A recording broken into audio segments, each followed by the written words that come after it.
The entire Hopkinsville Police Department here in Kentucky has to undergo a DEI training after one officer posts a video where he is lip-syncing to a song.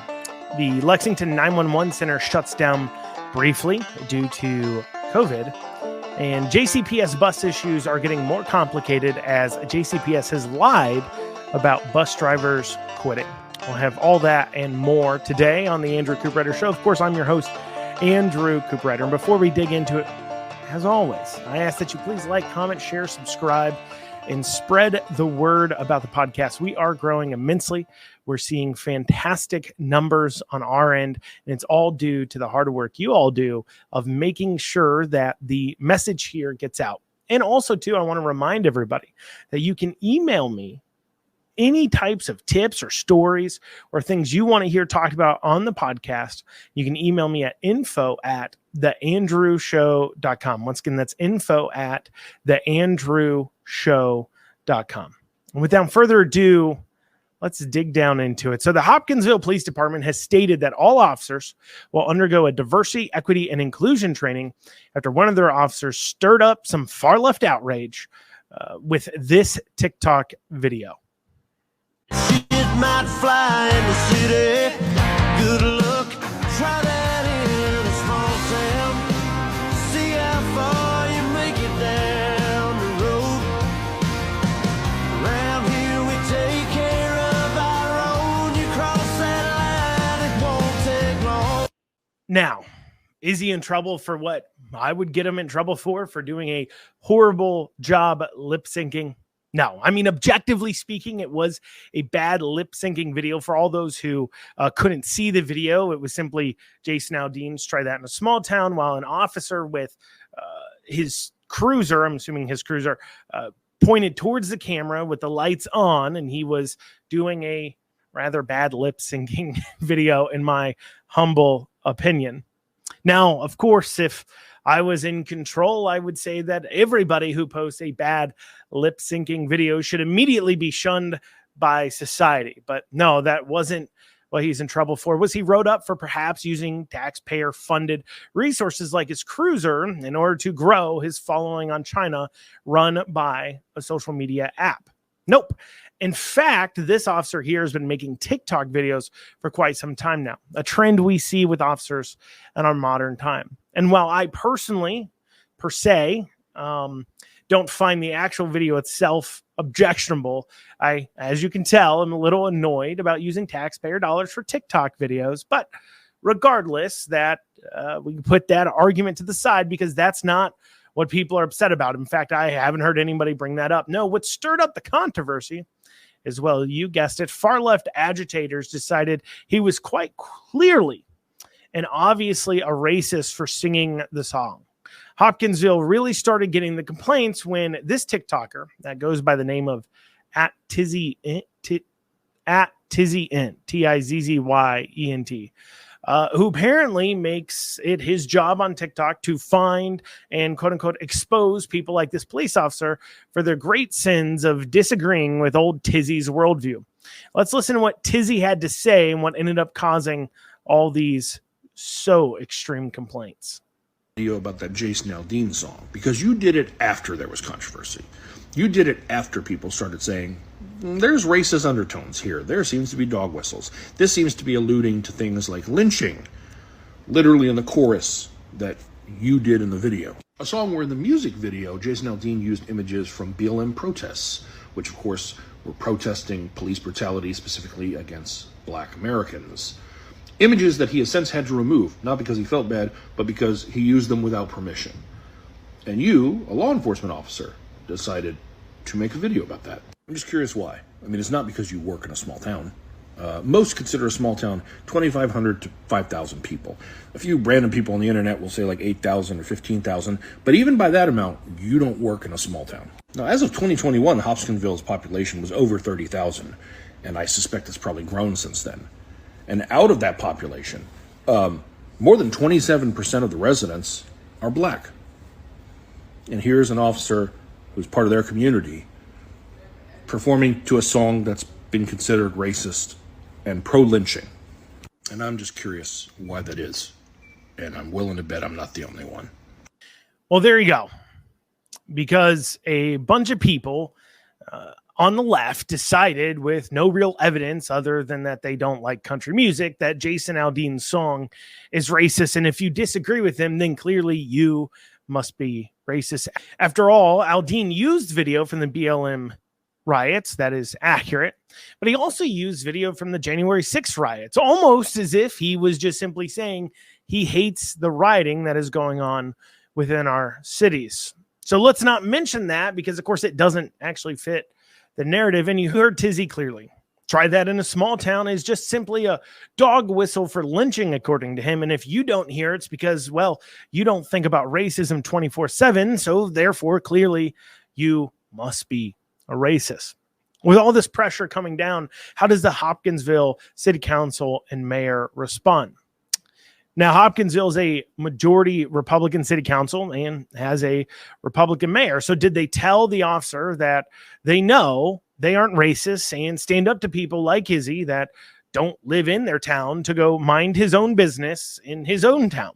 No, instead, they bend to the outrage mob and spend tax dollars of the people of Kentucky and Hoptown on a DEI seminar. And you may wonder, why is it that a Republican city council won't simply stand up to a bunch of people that clearly don't vote for them, even stand up to a bunch of nonsense? Well, many of times it can simply be that they're not actually conservative Republicans, just people with an R next to their name. We talk about this on the show all the time. And there is almost no greater example of this than the type of liberal Democrat simply throwing an R next to their name than one of the Hopkinsville city council members who masquerades as a Republican. And I'm talking about this guy right here. This is Matthew Handy. Matthew Handy is a city council member of Hopkinsville, a Republican. And those of you watching the video have seen what I've thrown up. But for those of you listening to the audio only, it is social media photos from Handy from 2020, where he is leading a Black Lives Matter protest. He is wearing his Black Lives Matter shirt, standing in front of the Hopkinsville Police Department, throwing his fists up. In some of the other photos, in the photo I'm showing you, he's standing there with people behind him throwing their fists up. Obviously, fantastic photography opportunity. Now, Handy, what's funny is Handy, the so-called Republican on city council that takes place in Black Lives Matter protests in this photo, is one of the only ones actually wearing a face mask, which is interesting. In fact, he is more liberal than all the other people he was protesting with, so much so that he's the only one wearing the liberal garb of a face mask while he's outside. He was outside in that photo, especially. So Handy is a registered Republican sitting on city council, and here he is. He's leading that Black Lives Matter protest. Now, do you think Handy was honest with constituents as he was campaigning as a Republican?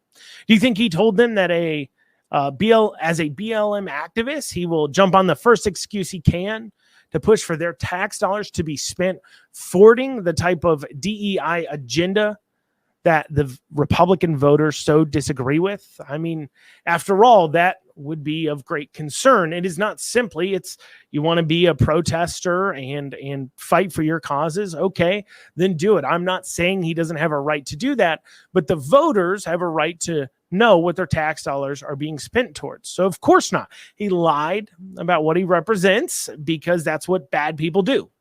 They lie about their intentions. If he believes in this and he wasn't a bad person, just because you are a person who believes in the BLM talking points and a type of person that would engage in BLM protests, that doesn't necessarily make you a bad person. I may think you're misguided. But when you misrepresent or lie about who you are and what you believe in, well, that does make you a bad person. And these are the types of people that do anything to seek power. And when they get it, they forward whatever belief system they actually have. One that is oftentimes far different than what they said they stood for. And now we have a situation in Hopkinsville. We have a conservative city with a conservative city council and a conservative mayor. Well, we won't call him conservative. We'll say Republican. And in that very conservative town, we now have the police department going through diversity, equity, and inclusion seminars because one officer badly lip synced to a song that is not even racist, simply because they feel the pressure from people who are not in their town. They are essentially acquiescing to the idea that all these officers must be racist to even have this guy lip syncing badly to a song. And this is what happens when people don't do their research. This is what happens when you take what politicians say at face value and you don't make them make commitments. In fact, no matter how well you know them, no matter how well you think you know them, just assume that if it's a politician speaking, they are putting the best, nicest light they can on an unfortunate fact if it's something that's uncomfortable. So it's incredibly important that you show up in Republican primaries. And if you don't have a candidate challenging a sitting person, try to find one.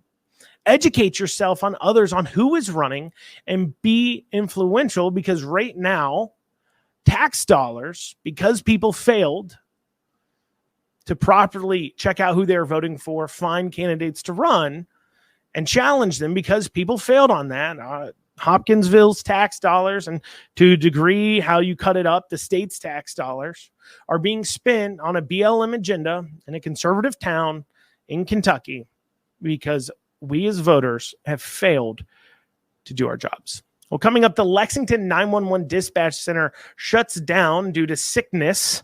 We'll have more right after this short break. So Lexington's E911 Dispatch Center has had to temporarily shut down and will not reopen till next Monday. And this is from the Herald Leader. They said the city's emergency operations center was temporarily shut down Monday after a COVID outbreak at the 911 center. Lexington officials said 9 employees have tested positive for the coronavirus, which has seen a surge in numbers recently in Fayette County. Hospitalizations do remain low, with only 9 new admissions last week, according to health department data. I added in the only because, of course, we're not talking about a COVID virus that's killing tons and tons of people. Only 9 in a week are being hospitalized. It is what it is. But the E911 has about 70-ish employees. And we have to ask, how are we responding to COVID now as a culture? I mean, clearly it's here to stay. We've learned to treat it. Immunities have grown, but yet we're still shutting down essential things like E911 centers because about 9 out of about 70-ish employees have tested positive. They aren't even necessarily very sick. I bet many of them don't even know that they had it. I bet many of the 9 are out sick. But if it's as anything else, any kind of other sickness, they wouldn't even been out sick because it would have gone completely unnoticeable. And how is it 3 years later, after everything, we're shutting down emergency 911 centers over 9 positive tests? Why are we even still testing like this in a pretty normal standard office environment? So how are they handling this? They've shut down a dispatch center for a week. Well, they say employees who can work remotely were sent home, and a backup 911 center has been activated to protect employees. That's coming from a spokesperson for the city of Lexington. And they said employees that can work remotely were sent home. Now, let me ask, do you want your 911 response to be reliant on someone's home internet? I mean, let me show you. This is a picture from the website of the Lexington E911 Center. And this is what they show as what a dispatcher's desk looks like within the image. For those of you just listening, I'll describe to you, you have 4, count them, 4 monitors around one cubicle. 4 monitors around one cubicle. Now, let me ask you, what do you think the chances are that somebody has 4 monitors and that kind of setup at their home? On top of that, do they have reliable enough connection to be able to handle that? I mean, and do they have reliable enough phone connection even? Because you're routing this to their house. Obviously, you're forwarding the calls. What are you forwarding it to? Their cell phones? I know through my experience of dealing with this working from home government employees, so often calls were dropped, never answered, and issues continue. But hey, they also opened up a backup center, they said. So if we're thinking, well, Andrew, they're not actually at home. That's just some of the administrators. They're just at the backup center. That's where everyone else went to, which leaves me some questions. Who is working the backup center? Is it people elsewhere and that are from other places that don't know the city of Lexington? So calls are harder to get through or to describe, or they're not familiar as much with the area? Or is it literally the same people who would be at the other center just going elsewhere? And if so, why can't they be in the old center? I mean, COVID doesn't stick around on surfaces that long. A simple disinfectant on surfaces and disinfectant air spray will kill it, airborne. COVID isn't particularly a hard virus to kill. So this response to me makes no sense. And personally, I think it is actually putting the public at possibly greater risk. And not to mention, what about the non-emergency dispatch questions and calls? What if you want to work at E911 because they say they're so low staffed and you decide you want to call in and get in your application? Or maybe there are people that feel uncomfortable calling 911. So they go to their website and call the number for them to just be reached in a non-emergency setting in order to maybe ask questions about should they call 911, or they don't want to possibly hamper up the emergency lines for something that needs a response, but it isn't as much of an emergency. Something like a car accident or something that just doesn't require you to pick up the phone and dial 911. What about that? Are those phones being answered if somebody calls with a simple question? Well, let's find out together. It is 3:25 p.m. when I'm recording this. So certainly a time of the day where you would expect the E911 center to go ahead and be open. And I'm going to give them a call here.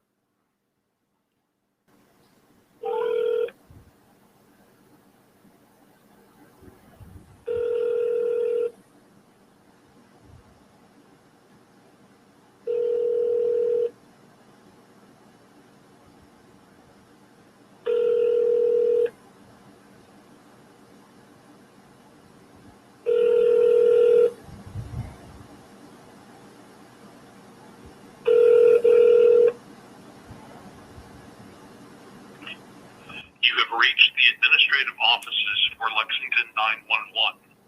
If you have an emergency, please hang up and dial 911 now. If not, please choose one of the following options. Voice message. No answer. Because everyone is at home. I mean, this is ridiculous. And for those of you that want to say, well, maybe it's just an automated system of sorts. Why did it ring so long before it ringed into the automated system? Quite clearly, that is a call that normally would be answered at 3:30 p.m. and it's not. Seems like a pretty important government service to not have an answer to. And I understand it's not the 911 line itself, but if you've got questions and you're trying to address something before it escalates to a 911 call, well, maybe now you don't make the call, or you end up calling 911 itself with a question that could have been answered using non-emergency resources. I mean, I certainly think it is ridiculous we're still responding to COVID in this way. If anything, I think we're putting when you look at the numbers, you look at 9 people hospitalized in the last week. That's not even dead. That's just hospitalized in Lexington in the last week from COVID. And then you look at the repercussions for having an E911 center set up this way and the possible foibles and issues. I think you could definitely say this is pretty ridiculous.